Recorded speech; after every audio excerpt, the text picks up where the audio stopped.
How are you this morning? Are you checking out today? Next, please.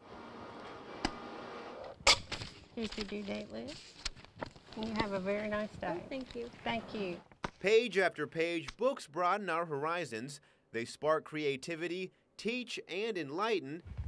They can also reinvigorate past thoughts and feelings, which is just the case with military books and the O'Rourke family. War, a state of open, armed, often prolonged conflict. Carried on between nations, states, or parties. But of all the military books that can be found, none will ever resonate with this family as much as its own photo album. When we visit one another, there's always a little military that enters into the conversation. Owen, John, and Christopher, 3 different generations that share more than just a last name. Military service is in their blood, an influence passed down from father to father. Hero, a person noted for feats of courage or nobility of purpose.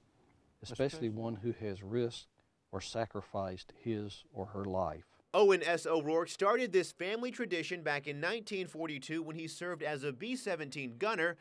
Owen says he spent his combat days listening to the sound of artillery shells in a sky riddled with bullets. The plane, I wasn't hit personally, didn't get a scratch on me, but our planes got pretty well shot up. And while every mission was different, when it came to feelings, Owen says it was always the same story. Well, first of all, I joined because of patriotism. Was I scared? Yes, every time I went on a mission, I was scared.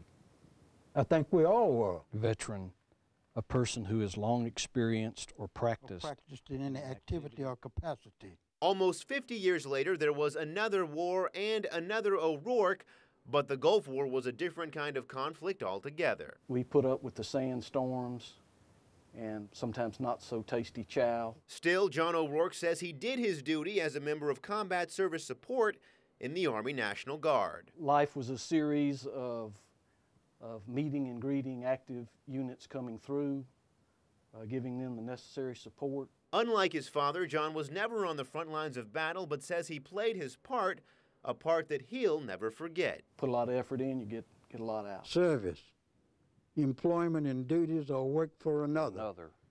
As for our government. The youngest O'Rourke in the family is Christopher. He's just been a typical boy, graduated from high school. Instead of going to college, he told me he felt like the military would be good for him. And so that's what he decided to do. Christopher is serving as a Marine in the Iraq War, but despite the family lineage, John will be the first to admit as a father, it's been a bag of mixed feelings. Well, I was certainly proud of him for wanting to do that. At the same time, very apprehensive, especially knowing what was going on and what may come about. Pride is also what comes to mind for Owen. Pride in the fact that both his son and grandson followed in his footsteps for all the right reasons. Family. 2 or more people who share goals and values.